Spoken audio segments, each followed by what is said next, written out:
Alright everyone, I'm doing a little bit of photo etch work since I can't do any casting. Alright, now this spot right here, let me zoom in a little bit. There we go.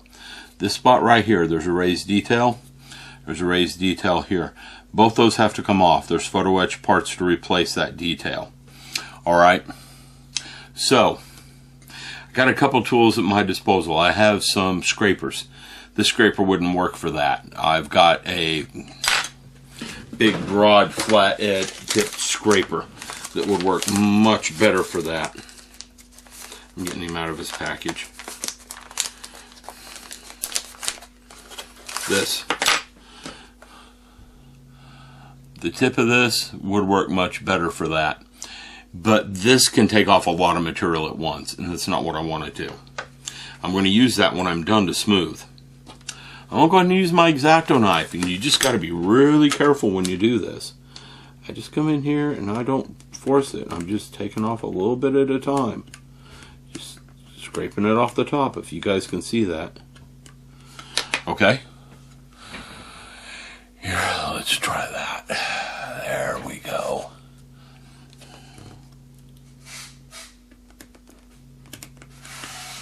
Yeah, you can see I've almost got that all the way done. And then I'll take this guy, and you have to be careful with him because he will take off material, and just run him over across the top of it a few times. And then I'll take a little polishing stick and polish it. And you got to be careful there too, because this thing is actually textured, and I'm removing part of the texture by doing that. Probably too big of an area, and I've done it in a few other spots too, so I'm going to have to retexture it a little bit. Anyhow, that spot's gone completely from the surface. Okay, the other spot on the other side we're going to repeat. Alright, I'm going to take my X-Acto knife, and it helps to have a good sharp knife when you do this, and just scrape across the top. You notice I'm keeping a very flat angle on that blade. And to be honest with you guys, that might be enough right there, and I don't need the scraper. Because sometimes I feel like I need the scraper and sometimes I don't. You can also use the back of your X-Acto blade. Like that. To get her smooth. No, it's still raised. There's still some raised detail there. I can feel it with my finger.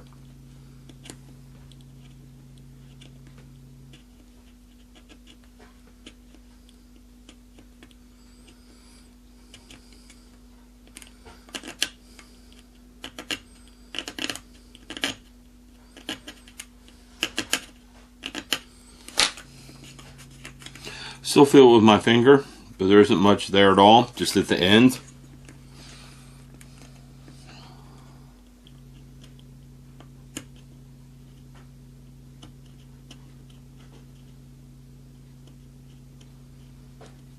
And be careful you don't bite into the plastic too much.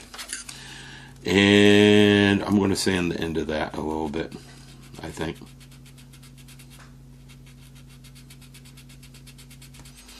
This is soft plastic for sanding, by the way.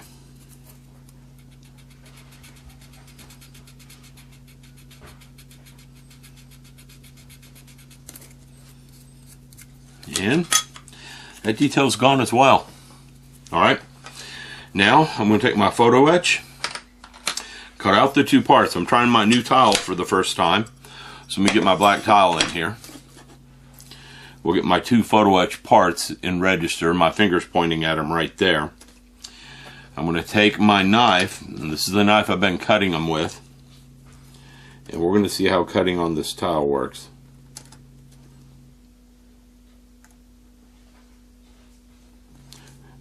Just like the yellow board.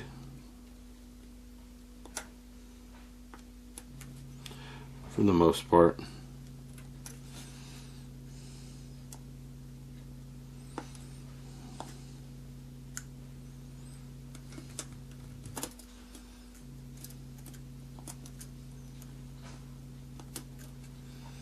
Nope, both parts are free of the fret. Okay, they're going to both require a teeny bit of cleanup. I'm going to go ahead and do my cleanup the way I've been doing it. Been holding it with a toothpick and using this knife to clean it up with. And I'm going to tell you, this tile is slippery. It's probably not a good thing to use a really gloss tile. Yeah, I can't trim it on this tile. So I'm going to go ahead and get the yellow board back and trim it on the yellow board, which I put halfway across the room.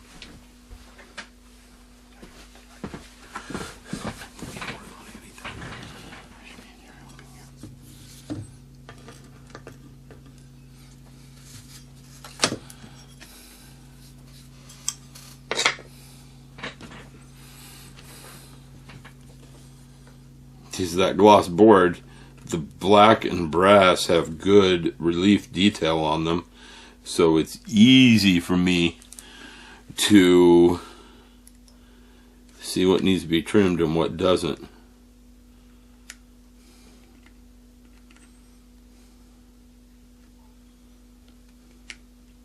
Now these parts are large enough I could probably sand them as well, and I probably will. The smaller parts, it's really hard to sand them without bending them. Whereas these larger parts, they're easier to sand without bending. Yep, this yellow board works really good for the trimming process. Alright, now I'm going to pick them up and sand them. I seem to have lost my little dot. My little dot of poster tack was on this. So I'll just peel off a new little dot of poster tack. Yellow tack, some of you call it. See, I can pick these parts up real easily with that. So I'll get it in my fingers and just run the sanding stick over it a few times like this.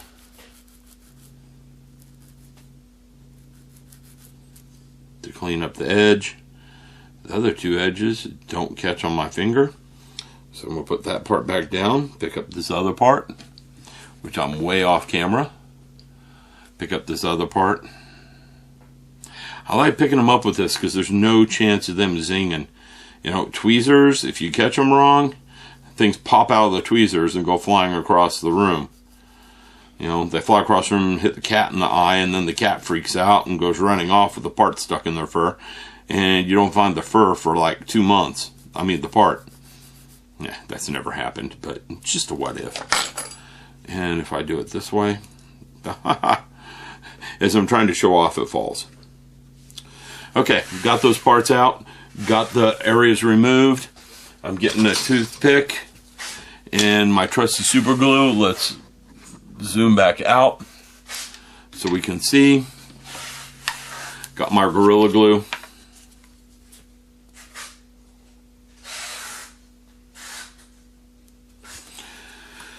Put a drop in my bottle lid. I'm going to have to start saving some bottle lids up because I'm using them all up pretty quick. People told me they can use water lids for the same thing, and I believe that.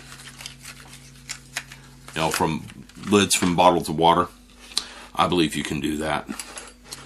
Okay, now, looking at the directions, these parts run parallel to the face and go back. They overlap where the old part was. So I'm going to take a little bit of glue and put it where the old part was because I can still see an outline of that. Now the trick here is not to use too much glue because too much glue squirts out underneath the part.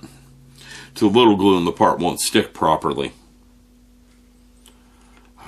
These parts are big enough I might have an issue with them. One other thing, if the parts are too big, this is a curved surface, you got to curve the parts.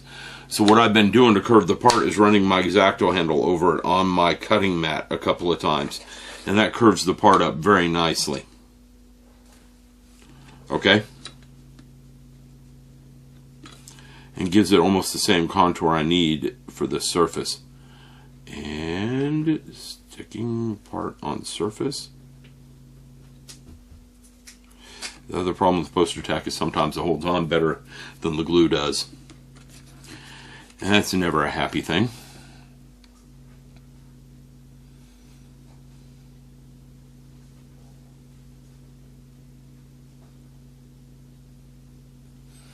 Okay. I got that one part aligned and on the surface the way I want it. Now, to get the other part on the other side aligned exactly in the same alignment and position.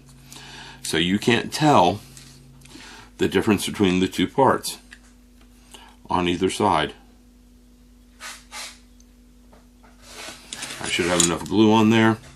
Let's get my part down here on the cutting mat so I can roll my knife blade over it and round it a little bit. Okay. I know that seems funny, but I found that out yesterday. It took me an hour to stick a part on that wasn't curved and matched the surface. And I finally started rolling it under my X-Acto knife blade. Because I knew they rolled things. I know you roll metal between two wheels to bend it.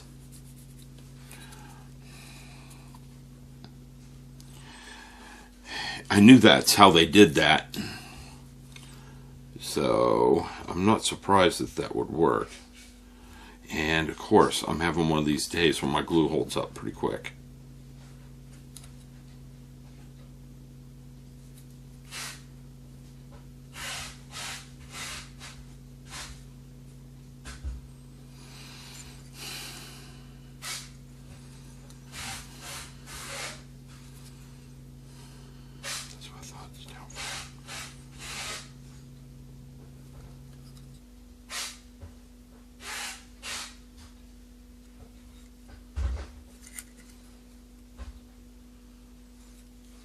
I'm using the, sorry for the silence, I'm using a toothpick to gauge depth with, to make sure I've got this part aligned properly. Kind of a feeler gauge sort of thing, speak. It doesn't feel like these parts are not even. Now I can see it there. This one's up just a little bit high.